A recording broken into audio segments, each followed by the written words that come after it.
Okay, welcome to the show, guys. Today is Friday, June 15th, 2018, and I'm really glad to have you guys here. What I want to say is, and what I want to do in this show, is give you basically an outline of where we are right now in the situation and what we're watching and waiting to see happen in the financial situation that's going on in the world right now. We're in a very, very precarious position. Pressure has built up within the financial system, and what's been causing this pressure is the Federal Reserve. Now, back in October of last year, they started a program, the Federal Reserve did, of what's called quantitative tightening.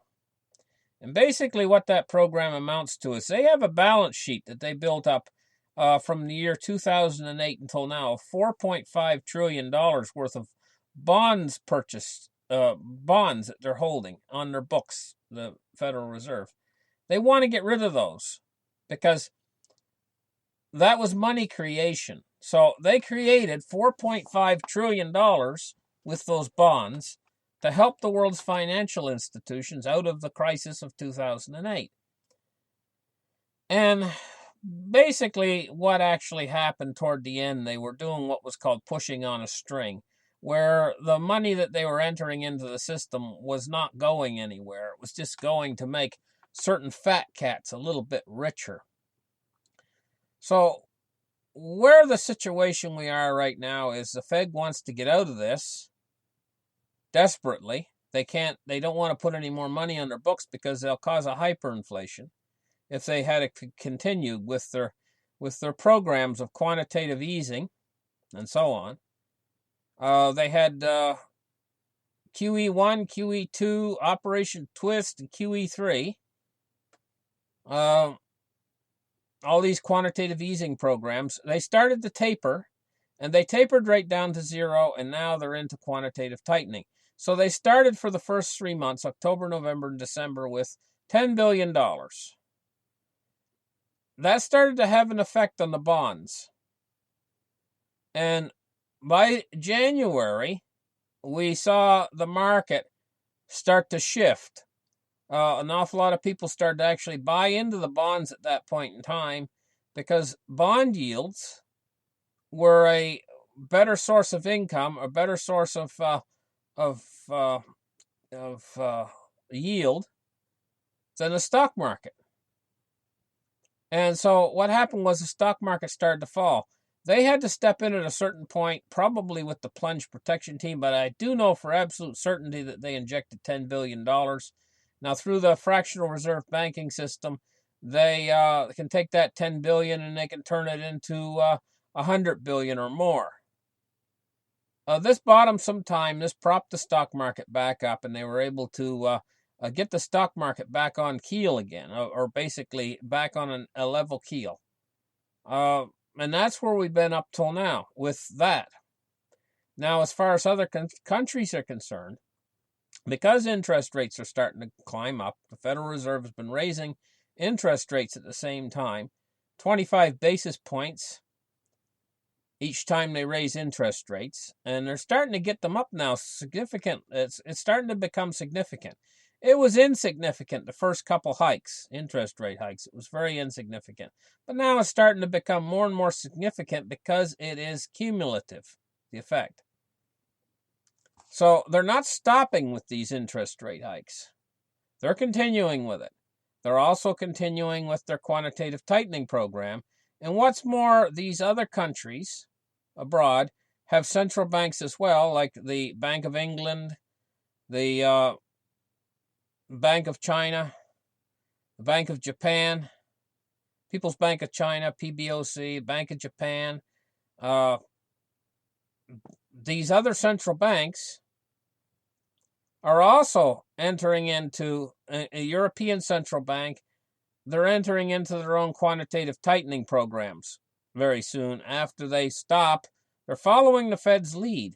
The ECB is tapering now. Now, the Fed was tapering back when, but they got theirs done. But the ECB is into the program now of tapering.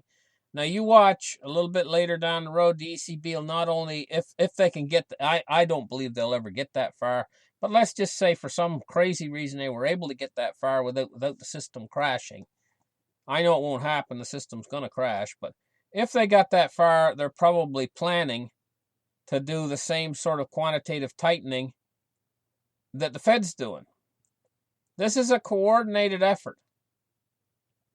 But this effort is going to end in disaster because there's a number of factors out there in the world right now that are just they're like time bombs ready to explode. You've got China, for instance. China's got this housing bubble that they've created where they've quite literally built ghost cities. And an awful lot of people in China have bought all these apartments. These apartments in these buildings have been all purchased, but they don't live in them.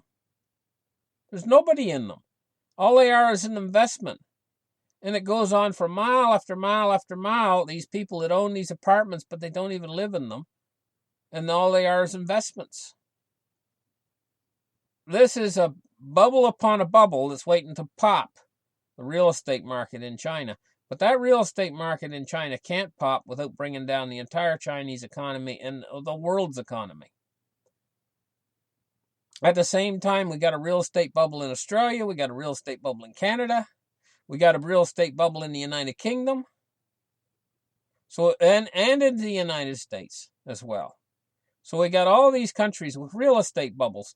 These bubbles were popped not popped, but these bubbles were created as a direct result of the credit expansion that came from the low interest rate policies that the world has had that are incredibly stupid.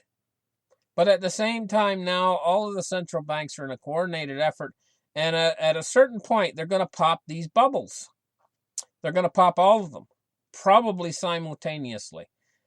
Well, listen, I'm going to tell you what, folks. You've never seen anything like this before. Nothing like this has ever happened before when these bubbles all burst simultaneously. And so the world is in a precarious position. Now we have Deutsche Bank. Now, if what I just mentioned before is not enough for you problems, we got Deutsche Bank. Deutsche Bank has been in a slow, steady decline, and that decline's not going to go away. Deutsche Bank at a certain point is going to really start to slide downhill fast, and it's going to become aware to everybody that this is a bank that is in big trouble. At a certain point, it's going to make the news on all the things. Deutsche Bank, Deutsche Bank, Deutsche Bank. That's all they'll be talking about. When she slides. And an awful lot of people out there say, oh, Deutsche Bank's too big to fail. They'll never let her fail. Well, my point is, who's going to save her? She's too big to save. And when she goes down, everything's going to go down around it. It's going to be the Lehman moment. But then there's Italy. Oh, what a mess Italy is. Italy could be our Lehman moment as well. And then there's a Canadian real estate bubble, and Canada might beat them all to the punch. We lost almost in the last couple of days, we've lost 1% of the value of all Canadian assets across the board because the Canadian dollars went down like a penny. But that's nothing compared to what it could do. This world is a super mess. And the state of affairs that we're in, we've got more than one black swan event that actually could happen very soon. Now, on my channel, I realize that this is coming. I see it coming. I see these trends developing. I'm here reporting on it in the trenches. I'm here reporting as it unfolds, and I see these trends unfolding. So what I have to do is I have to remain very flexible. As I see these trends coming along, I have to follow the trends, and I have to follow what's actually happening and report on it, not in a dogmatic way, but I have to remain flexible as I witness the evidence come in. I have to sit there and I have to analyze that evidence and get it right out there for you guys, so you can see it ahead of other people. So you can pick up a few things on my channel where you're going to have it first. You're going to have the news first, even ahead of these other stations and stuff, because a lot of times I can see the trend developing before these other guys can know that it's there. And I've seen times on my channel, I mean, my channel's not real old, but I've seen times on my channel where I'll come up with something and I see them repeating it other places. And I don't really, I'm not into this I did it first business and stuff like that, but I see stuff that I've brought out, issues that I brought out, because I'm constantly researching. It's a lot of work keeping up with this.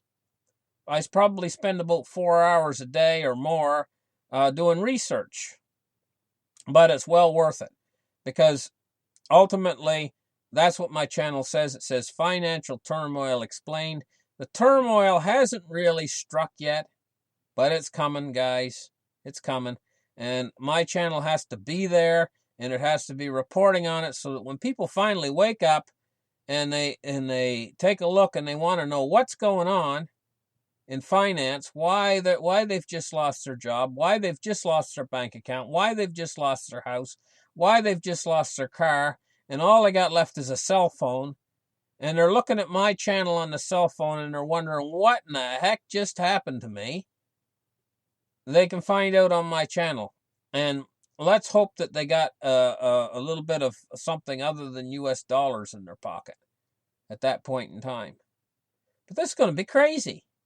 This is going to be really crazy, what's coming.